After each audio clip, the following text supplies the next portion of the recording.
Hai nagaa waaqayyo isiniif haa baay'atu hordoftoota yeroo mul'ata keessaaf ala kan jirtanii hundumti keessan akkam jirtu nagaa keessan miti ani obboleettiin keessan bakka jirutti nagaan qaba sillee akka nagaa taatan abdiin qaba guyyaa har'aa jechuudha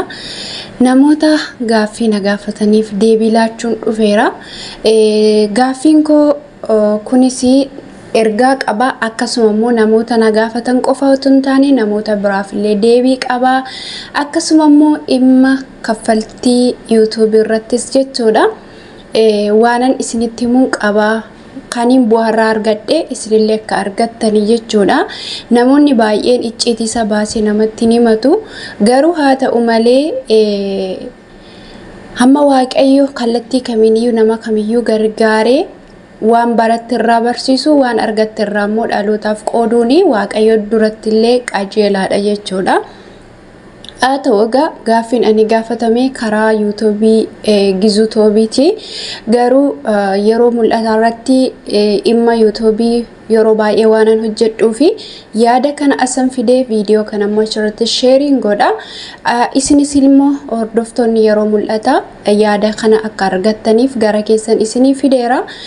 garuu haa ta'u malee jechuudha yeroo baay'ee jechuudha dhimma YouTube kana ilaalchisee baay'een keessanii hubattu baay'een keessan immoo hawwiisa qabdu garuu hojjechuuf isinitti ulfaata jechuudha. Gaaffiin ani gaafatame tokko osoo hojii YouTube ittiin galiini obboloota kaffaltii isaa qofaaf yaada namaaf kennan jechuudha. Sinii galee mitiire osoo hojii isaa hin eegaleen dursa obboloota kaffaltiin isaa meeqadhaa gibira meeqaan kaffaltuu ji'aan meeqa sinii kaffalaa waan akkasii gaaffii gaafatamanii kan deebii laataniis ta'a. Kan dhiisanis ta'a garuu haa ta'u malee yeroo tokko otoo mana barumsaa gallee kutaa tokko kaasnee hanga sadarkaa barnoota xumuruutti hin ga'iini hojjetaa mootummaa ta'uuf hawwii qabna ta'a garuu hawwii sana bira ga'uudhaaf dursa gadi teenyee barachuun nu barbaachisa mitiire akkuma kanaa hojii YouTube's jechuudha bu'aa bayii qaba sadarkaa qaba jechuudha kaffaltii bira otoo hin ga'in namoonni tokko akkuma gaafa YouTube banatanii ni qarshii namaa kaffalatti fakkaata akkuma gaafa banamee viidiyoo irratti poostii gochuu eegalameen waan isaanii kaffalamu fakkaata akkas miti kun egaa gaaffii koo jalqabaati jechuudha akkuma waa tokko hojjechuudhaaf dursa wanta sana hojjechuuf beekuu qabdu akkuma kanaa YouTube illee jechuudha viidiyoo poostii gochuu dura dhimmaa fi seera YouTube sana baruu nama barbaachisa haa ta'u malee akkasumaan viidiyoo namoota ilaaltanii yaada namoota ilaaltanii waanuma salphaadhattanii yaaddaniis immoo akkasuma immoo tuffattanis jirtu wanti salphaanii hinjiru biyya lafaa kanarra hundumtuu natti ama'ii natti dafqii naan ji'a siniin jedha malee tolli hinjiru jechuudha walumaa galatti hojiin ati hojjettus immoo bu'aan ati argattus immoo dandeettii keerratti murteessaadha jechuudha walumaa galatti jechuudha obboloonni kaffaltiinsaa yeroo akkamii namaa kaffalaa warra jettaniif dursa seera YouTube barachuudha. Seera YouTube yeroo isiniin jedhu waggaa tokko keessatti subscribe keessan 1,000 akkasuma wachaarii saa'itii 4,000 yoo qabaatanii monetization taatanii booda carraa kaffaltiitti isin dabarsaa jechuudha malee akkuma gaafa YouTube banattaniitti kaffaltii eegala miti namoota haaraadha warri yaada akkasii namaa kaasu isaan kanammoo akka hubatan abdiin qabaa jechuudha namni gara haadha isaa keessatti baratee ba'ee hin jiru hundi keenya anaa kaasee jechuudha kanaaf YouTube'n waggaa tokko keessatti ulaagaa isaa yoo guutte gatii dadhabbii keemmoo jechuudha erga waan ati hojjette sana milkoofte boodadha kan ati argachuu dandeessu malee jalqabumaa eegalee miti jechuudha kanaaf amma namoota YouTube'n naa kaffalee YouTube irraa birrii amma kana arga'ee jira jedhanii dubbatatanii viidiyoo hojjetatanii ilaaltanii anis otoon ka'ee banadhee gaafa suma naa kaffalaa anaafis immoo birrii amma kana naa kaffalaa jettaniiti of murteessitu miti. Dursa birrii kana akkamitti namaa kaffalaa, akkamittiin sadarkaa kana ga'aa jedhatu ilaalaa jechuudha. Barnoota isaa in argattu fedhii YouTube'ii hojjechuu qabdu taanaanii jechuudha. Akkasuma immoo gaaffii lammaffaa karaa Facebookii nuti feemesiidha yookaan beekamtii qabnaa, suurota keenya namni hedduun laayikii godhaa. Gara YouTube'ii otoo dhufnes immoo akkuma kanaa beekamtii argachuu dandeenya. Sodaannee ka jedhanitu jiru jechuudha. Namootumti yeroo tokko tokkoon argitu karaa TikTokis karaa Facebookis feemesoonni hedduun jiru, garuu gara YouTube'ii hin jirani jechuudha. Garuu namoonni keenya irra caalaan isaa iddoo bu'aa qabutti hin argamu, iddoo oduun baay'atu, iddoo laayikii fi fooloon baay'atutti argama jechuudha. Kun immoo bu'aan qabu. Erga miidiyaa fayyadamuun kee nafne, erga feemesii ta'uun kee nafne, karaa kamiyyuu hojjedhu, garuu karaa bu'aasii qabus immoo otoo hojjette bareedaadha jechuudha. Innis maalennaan namoonni tokko tokko iddoo mimmiidhagaa deemanii suura ka'uu jaallatu. Feesbuukii isaaniirra gaafa maxxansanii laayikiif komentuu hedduu qabu. Garuu gaafa gara YouTube'ii kana immoo otoo hojjedhu jedhanii waan YouTube'iin kun isaan fayyadu ittiin fakkaatu. Garuu feemesummaan suuraa yeroo isaanii fixaa malee bu'aa isaaniif hin laatu. Garuu akkuma feemesii ta'anii jiran kana uummanni isaan beeka. Otoo viidiyoo lafuma deemanii suura of kaasan sanatti hojjetatanii shoortii isaa immoo karaa Feesbuukii fi karaa TikTokii gadhiifatanii saayizii YouTube irratti immoo karaa Feesbuukii otoo hin taane karaa YouTube'itti gadhiifatanii namoonni achiin isaan beekanii gara YouTube'ii isaanillee gaafa argan beeku waan ta'eef viidiyoo isaanillee hin daawwatuu fi namni kun faayidaa argataa jechuudha YouTube irraa walumaa galatti. Kanaaf obboloonni keenya karaa Feesbuukii beekamtii qabdani, akkasuma immoo TikTok irraa beekamtii qabdani YouTube'is hojjechuu hin dagatina. Maaliif jennaan galii dabalataa argattu jechuudha. Maaliif jennaan suura qofaa otoo hin taane yaada si keessa jirus obboloota si beekani sanaaf maxxansi. Shoortii viidiyoo karaa TikTok hojjechuu fi karaa Feesbuukii hojjechuu baay'een keessan qaxaleedha. Garuu viidiyoo YouTube'ii hojjechuun baay'een keessan akka agaa isinitti ulfaata. Garuu viidiyoo sana otoo saayizii maatiin waraabdanii hinuma sinii ta'aa jechuudha. Kanaaf hin gowwoomina jechuudha. Maaliif jennaan osoo beekamtii qabdu otoo dandeettii qabdus suura tokko maxxansitee har'a 5,000 6,000 otoo laayikii argatte homaa sin fayyadu. Garuu immoo gara YouTube'ii uftee viidiyoo tokko maxxansitee view 1,000 2,000 otoo qabaatte yaadni sun bareedaa taanaan namni hundi hamma dhumaatti sii ilaalennaan kanumadha jechuudha. Gatiin dafqa kee bu'aan isaa. Tole gaaffii sadaffaan YouTube irraa haga eegaltee kaffaltii hagamii argattee namoota jedhanidha jechuudha. Namoonni kaffaltii gaarii yoo qabate hojjechuun barbaada. Wanta bu'aan qabne yoo ta'e immoo nan dhiisaa kan jedhanitu jiru. Yeroo tokko tokko obboloota ko nama laaltanii gaafa deemtanii gaafa namni suni mul'ata sana dhiisu waliin dhiisu maltu. Kanaaf